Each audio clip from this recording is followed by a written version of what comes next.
അങ്ങനെ മുങ്ങി നോക്കാൻ വേണ്ടി പറഞ്ഞു. അപ്പോഴോ ഇദ്ദേഹം മുങ്ങിയിട്ട് വന്നപ്പോൾ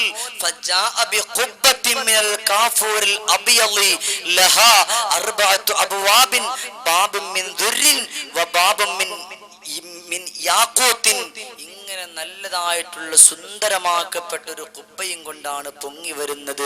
അതിന്റെ മുഴുവൻ വാതിലുകളും തുറന്നിടപ്പെട്ടിരിക്കുന്നു. അപ്പോൾ അതിനകത്ത് നല്ല സുന്ദരനായ ഒരു യുവാവ് ഇങ്ങനെ ഇരിക്കുകയാണ്. ബഹുമാനപ്പെട്ട സുലൈമാൻ നബി അലൈഹിസ്സലാത്തു വസ്സലാം ചോദിച്ചു, എന്താ ചോദിച്ചല്ലയോ സഹോദര, നീ എങ്ങനെയാണ് ഇതിന്റെ അകത്തേക്ക് എത്തിപ്പെട്ടിരുന്നത്? എന്താ ആ കുബ്ബ കടലിന്റെ ആഴിയിൽ കിടന്നു വന്നിട്ടോ വലാ യദ്ഖുലു ഫീഹാ ഖിത്റത്തും മിനൽ മാ, വെള്ളത്തിൽ നിന്ന് ഒരു തുള്ളി പോലും അതിനകത്തേക്ക് കടന്നിട്ടില്ല. ഒരു തുള്ളി പോലും. അത്രത്തോളം നല്ല ഭംഗിയായ ഒരു കുബ്ബയാണ് പൊക്കിയെടുത്തു കൊണ്ടുവന്നത്. സുലൈമാൻ നബി അവിടെ നിന്ന് ചോദിച്ചു പോയി, മാ അൻസലക ഫീ ഖഅരി ഹാദൽ ബഹർ, എങ്ങനെയാണ് നീ കുഴിക്കകത്തേക്ക് എത്തിപ്പെട്ടത്? അപ്പോഴാണ് അവിടെ നിന്ന് പറഞ്ഞത്, യാ നബിയല്ലാഹ് ഇന്നഹു കാന ബീ റജുലുൻ മരീദ فكانت أمي أمياء فقمت في خدمتها 70 سنة. ബഹുമാനമുള്ളവരെ, സുലൈമാൻ നബി അലൈഹിസ്സലാത്തു വസ്സലാം ചോദിച്ചപ്പോ അവിടെ നിന്ന് പറഞ്ഞു എന്തെന്നറിയോ?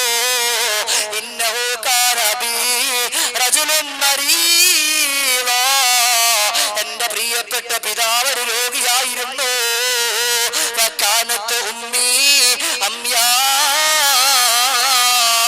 എന്റെ ഉമ്മ കണ്ണു കാണില്ലായിരുന്നു. എന്റെ ഉമ്മാക്കൊന്ന് വെളിയിലേക്ക് പോകണമെങ്കിൽ, ഒന്ന് സ്വന്തമായിട്ട് ആ വെളിയിലേക്കൊന്ന് പോകണമെങ്കിൽ എന്റെ സഹായം കൂടി വേണമായിരുന്നു. അതുകൊണ്ട് എന്റെ പ്രിയപ്പെട്ട ഉമ്മാക്ക് വേണ്ടിയിട്ടോ എന്റെ ഉപ്പാക്ക് വേണ്ടിയിട്ടോ 70 കൊല്ലം ഞാൻ അവർക്ക് വേണ്ടിയിട്ട് സേവനം ചെയ്തു. അതുകൊണ്ടാണ് ബഹുമാനപ്പെട്ട സുലൈമാൻ നബിയെ ഇങ്ങനെ ഞാൻ ഇതിലേക്ക് എത്തിപ്പെടാൻ സാധിച്ചത്. എന്റെ ഉമ്മയുടെ വഫാത്തിന്റെ സമയത്ത്, എന്റെ ഉമ്മ മരിക്കുന്ന സമയത്ത് എനിക്ക് വേണ്ടിയിട്ട് ദുആ ചെയ്തു, അല്ലാഹുമ്മ അത്തിൽ ഹയാത ബനി ഫീ തഅതിക. അല്ലാഹുവേ, എന്റെ പ്രിയപ്പെട്ട പൊന്നുമോനെ, നിനക്ക് വേണ്ടി ദീർഘകാലം ഇബാദത്ത് ചെയ്യാ അവന്റെ ആയുസ്സിനെ നീ നീട്ടിക്കൊടുക്കല്ലാ എന്നാ എന്റെ പ്രിയപ്പെട്ട ഉമ്മ മരിക്കുന്നതിന് തൊട്ട് മുമ്പായി ദുആ ചെയ്തിട്ടാണ് നബിയേ ഈ ലോകത്തെയും വിട്ട് പിരിഞ്ഞു പോയിട്ടുള്ളത്. എന്റെ പ്രിയപ്പെട്ട ഉപ്പ മരണപ്പെടാൻ പോകുന്ന സമയത്ത് എനിക്ക് വേണ്ടിയിട്ട് ദുആ ചെയ്തു, അല്ലാഹുമ്മ അസ്തഖദിം ലക വലദീ ഫീ മക്കാ ലാ യകൂനു ലിശ്ശൈത്താൻ അലൈഹി സബീലാ. എന്റെ ഉപ്പ മരണപ്പെടുന്ന സമയത്ത് എന്താ പറഞ്ഞു എന്നറിയോ? അല്ലാഹുമ്മ അസ്തഖദിം ലക, അല്ലാഹുവേ നിനക്ക് വേണ്ടിയിട്ട് ദീർഘകാലം സേവനം ചെയ്യാ എന്റെ പൊന്നുമോനിക്ക് നീ കഴിവ് കൊടുക്കല്ല, അവനെ നല്ലൊരു സ്ഥലത്ത് കാക്കല്ല. നല്ലൊരു സ്ഥലത്തേക്ക് അവനെ വന്ന് മാറ്റല്ല.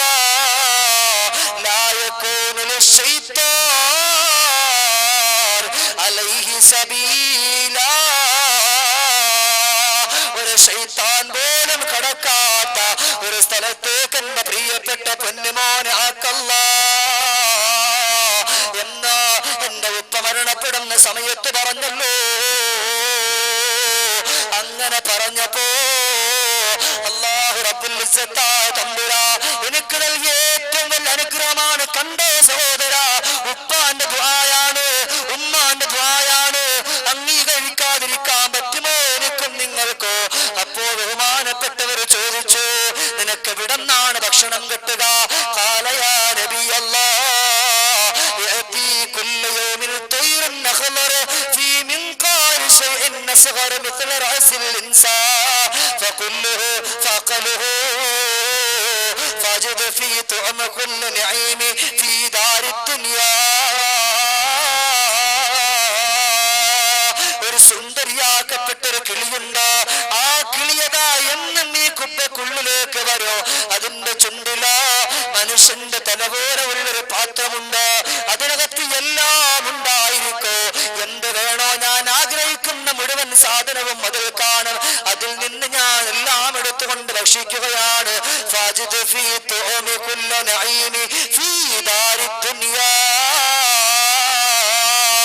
ദുനിയാവിന്റെ മുഴുവൻ അനുഗ്രഹങ്ങള്, ദുനിയാവിന്റെ മുഴുവൻ സൗകര്യങ്ങളും ഞാൻ ആ ഭക്ഷണത്തിൽ നിന്ന് ഞാൻ ആസ്വദിക്കുമെന്ന് ബഹുമാനപ്പെട്ട സുലൈമാൻ നബിയോട് പറഞ്ഞെങ്കില എന്റെ പ്രിയപ്പെട്ട മുസ്ലിമേ,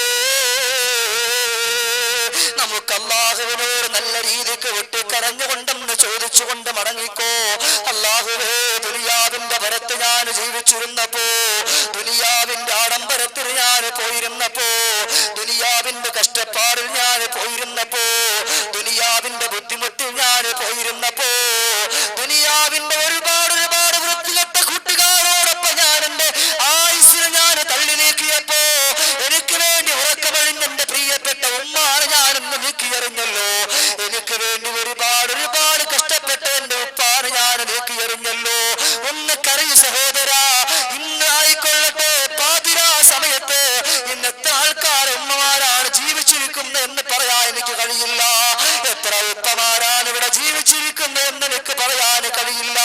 അതുകൊണ്ട് എന്റെ പ്രിയപ്പെട്ട മുസ്ലിമേ, എപ്പോഴാണ് ഇസ്രായേൽ എന്നുകൊണ്ട് എന്നെയും നിങ്ങളെയും പിടിക്കുന്നത് എന്ന് പറയാൻ പറ്റോ? ഒരിക്കലും പറയാൻ പറ്റില്ലല്ലോ.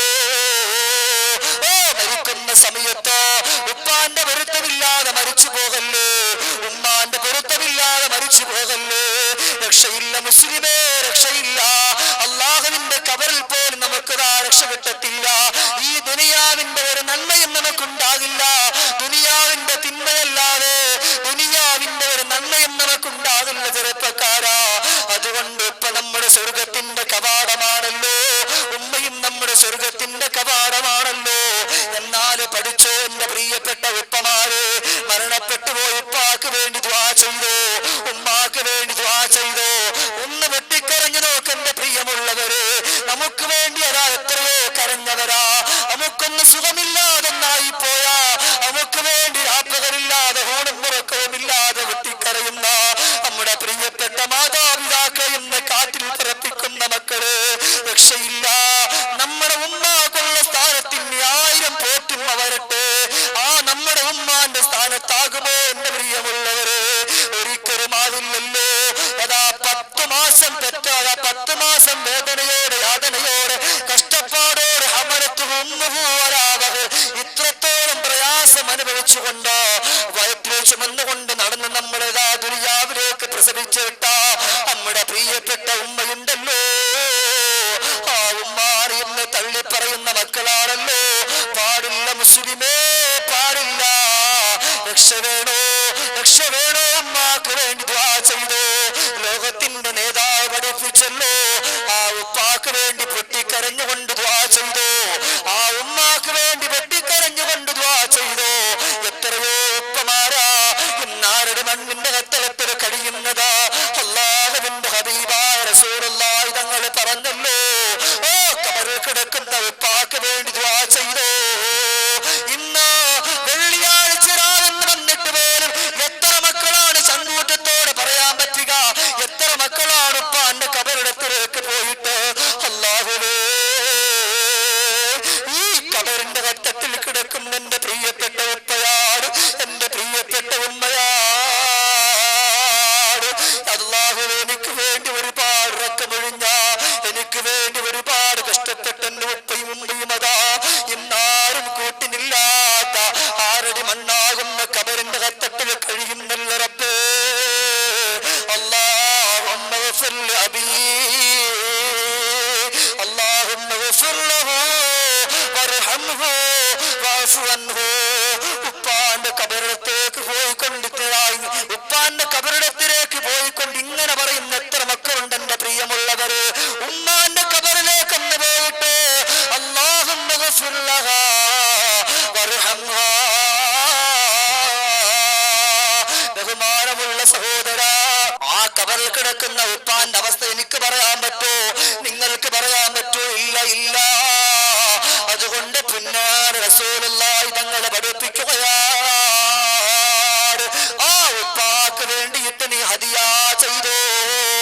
ഏറ്റവും കൂടുതൽ ആ ഖബറിൽ കിടക്കുന്ന ഉപ്പാക്ക് വേണ്ടി നീ ഹദിയ ചെയ്തോ. മരണപ്പെട്ടു പോയ ഉപ്പാക്ക് വേണ്ടിയിട്ട് റസൂലുള്ളാഹി തങ്ങൾ ചെയ്യാൻ പഠിപ്പിച്ച കാര്യമാ. അവർക്ക് വേണ്ടിയിട്ട് ഖുർആൻ ഓതിക്കോ. ഇന്ന് വെള്ളിയാഴ്ച രാവല്ല പോട്ട്, അല്ലാത്ത സമയമല്ല പോട്ട്, എത്ര ആളുകളുണ്ട് എന്റെ ഉപ്പാക്ക് വേണ്ടി ഞാനതാ ഒരു യാസീൻ ഓതുകയാ, ഒരു ഫാത്തിഹ ഓതുകയാ എന്ന് പറയാൻ ചങ്കൂറ്റത്തോട് കൂടിയിട്ട് ഈ സദസ്സിൽ നിന്ന് എഴുന്നേറ്റ് നിൽക്കാൻ ആരെങ്കിലും ഉണ്ടോ എന്റെ പ്രിയപ്പെട്ട മുസ്ലിമേ? ഒരുപക്ഷെ എണ്ണിയാ ഒന്നോ രണ്ടോ ആളുകളല്ലേ കാണുകയുള്ളൂ. അതുകൊണ്ട് ബഹുമാനമുള്ളവരെ, നമ്മുടെ ഉപ്പാക്ക് വേണ്ടിയിട്ട് ഉമ്മാക്ക് വേണ്ടിയിട്ട് ഹദിയ ചെയ്തു. ആ ഖബറിൽ കിടക്കുന്ന ഉപ്പ വിളിച്ചു പറയുന്ന, മക്കളെ ഞാൻ ഉണ്ടാക്കിയിട്ടിട്ട് പോയ സ്വത്താണല്ലോ ഇന്നിപ്പോ നിങ്ങൾ തിന്നു തീർക്കുന്നത്, നിങ്ങളുടെ മക്കൾക്ക് നിങ്ങൾ കൊടുക്കുന്നത്, നിങ്ങളുടെ ബന്ധുമിത്രാദികൾക്ക് നിങ്ങൾ കൊടുക്കുന്നത്. അതിൽ നിന്നും ഒരു അംശമെങ്കിലും ഈ പ്രിയപ്പെട്ട പിതാവിന്റെ ഖബറിടത്തിലേക്ക് എന്തുകൊണ്ടാ ഹദിയ ചെയ്യാത്തത്? ഉമ്മയും ഇതേപോലെ പറയുന്ന ചെറുപ്പക്കാരാ, എന്നിപ്പോ നമ്മൾ കേൾക്കുന്നില്ലല്ലോ. അതുകൊണ്ടാണ് ലോകത്തിന്റെ നേതാവായ സയ്യിദുനാ വഹബീബുനാ മുഹമ്മദ് മുസ്തഫ റസൂലുള്ളാഹി സ്വല്ലല്ലാഹു അലൈഹി വസല്ലമ തങ്ങളെ പഠിപ്പിച്ചു തന്നത്. അതുകൊണ്ട് ഇൻഷാ അല്ലാഹ് മരണപ്പെട്ടു പോയ പിതാവിന് വേണ്ടിയിട്ട്, മരണപ്പെട്ടു പോയ ഉമ്മാക്ക് വേണ്ടിയിട്ട് ആത്മാർത്ഥമായിട്ട് സംഭാവനകൾ ചെയ്തോ സഹോദര. നമ്മുടെ ഉപ്പാന്റെ പൊരുത്തത്തോടുകൂടി മരിക്കുന്ന, ഉമ്മാന്റെ പൊരുത്തത്തോടുകൂടി മരിക്കുന്ന, ആ ഉപ്പാക്ക് വേണ്ടി ഖുർആൻ ഓതുന്ന, ആ ഉമ്മാക്ക് വേണ്ടി ഖുർആൻ ഓതുന്ന, ഉപ്പാക്ക് വേണ്ടിയിട്ട് എപ്പോഴും സലാം പറയുന്ന എത്രയോ ഖബറിടങ്ങളിൽ കൂടെ കടന്നു പോയിട്ട് എന്റെ ഉപ്പയാണല്ലോ ഈ ഖബറിൽ കിടക്കുന്നത്, എന്റെ ഉമ്മയാണല്ലോ ഈ ഖബറിന്റെ ആടിമണ്ണിന്റെ ഉള്ളിന്റെ ഉള്ളകത്തിൽ കിടക്കുന്നത്. അസ്സലാമു അലൈക യാ ഉമ്മീ എന്ന് പറഞ്ഞെന്ന് സലാം പറയാൻ എത്ര ചെറുപ്പക്കാരാ, എത്ര ഉപ്പമാരാ ഇന്നിപ്പോ മുന്നോട്ട് വരുന്നത്. സമയമില്ലല്ലോ, സമയമില്ലല്ലോ. ഇന്ന് കാലം എന്നെയും നിങ്ങളെയും ചതിച്ചു കൊണ്ടിരിക്കുകയാ. ഈ ചതിയിലേക്ക് പോകല്ല മുസ്ലിമേ, ഈ ചതിയിലകപ്പെട്ട് പോയാൽ നമുക്ക് രക്ഷയില്ല മുസ്ലിമേ. അല്ലാഹു തആല കാത്തു രക്ഷിക്കട്ടെ. മരിക്കുന്ന സമയത്ത് ലാ ഇലാഹ ഇല്ലല്ലാഹ് എന്ന് ചൊല്ലാൻ തൗഫീഖ് തരട്ടെ. ഉമ്മാന്റെ പൊരുത്തമില്ലെങ്കിൽ റസൂലുള്ളാഹി പഠിപ്പിച്ചല്ലോ, മരിക്കുന്ന സമയത്ത് ഷഹാദത്ത് ചൊല്ലാൻ പറ്റില്ല. അല്ലാഹുവേ, മരണപ്പെടുന്ന സമയത്ത് ഉമ്മാന്റെയും ഉപ്പാന്റെയും പൊരുത്തം കിട്ടില്ല. ഇലാഹ ഇല്ലല്ലാഹ് എന്ന വിശുദ്ധമായ കലിമത്ത് തൗഹീദ് ഉച്ചരിച്ചുകൊണ്ട് മരിക്കാം. നമുക്ക് നീ സൗഭാഗ്യം താ അല്ലാഹ്. അതുകൊണ്ട് ബഹുമാനമുള്ളവരെ, ഇന്നത്തെ വഅദ് എനിക്ക് നിങ്ങളോട് പറയാനുള്ളത്, നമ്മുടെ ഉമ്മായെ സ്നേഹിക്കുന്ന, നമ്മുടെ ഉപ്പാനെ ഇഷ്ടപ്പെടുന്ന, അവർക്ക് വേണ്ടിയിട്ട് സേവനം ചെയ്യുന്ന മക്കളായി മാറുക. അതിന് അല്ലാഹു റബ്ബുൽ ഇസ്സത്തായ തമ്പുരാൻ അർഹമായിട്ടുള്ള പ്രതിഫലം തന്ന് അനുഗ്രഹിക്കുമാറാകട്ടെ. നമ്മുടെ അല്ലാഹു തആല നമ്മുടെ അമലുകൾ മുഴുവൻ സ്വീകരിക്കുമാറാകട്ടെ. ബഹുമാനമുള്ള സഹോദരങ്ങളെ, ഇവിടെ ഈ ഒരു പരിപാടി വെച്ചിരിക്കുന്നതിന് വേണ്ടി നിങ്ങൾക്കൊക്കെ അറിയാം, ജീലാനി അതിനോടനുബന്ധിച്ചുകൊണ്ടാണ്, നിങ്ങൾക്കൊക്കെ അറിയാമല്ലോ. അപ്പൊ മഹാനുഭാവന്റെ ദുആ ബറക്കത്ത് കിട്ടുന്ന സദസ്സാണ് അല്ലേ? അല്ലേ? നമ്മൾ എപ്പോഴും എന്താ ചെല്ലേണ്ടത്? അല്ലാഹ് തിരുപേരും തുതിയും സലവാത്തും അതിനാൽ തുടങ്ങുവാൻ അരുൾ ചെയ്ത വേദാംബർ ആലമോട് ഏകല്ലരുളാലേ ആയി മുഹമ്മദ വർഗീലയായോവർ. ഇന്നിപ്പോ ഇതൊക്കെ പോയി. ഇന്നിപ്പോ ഈ സമയത്ത് പണ്ടുള്ള ഉമ്മാമാരൊക്കെ ഇത് ചെല്ലാറുണ്ട്. ഇന്നിപ്പോ ഈ സമയത്തൊക്കെ വേറെ പലതും കേൾക്കാൻ വീട്ടിനകത്തണത്. അല്ലാഹു തആല നമ്മളെ കാത്ത് രക്ഷിക്കട്ടെ.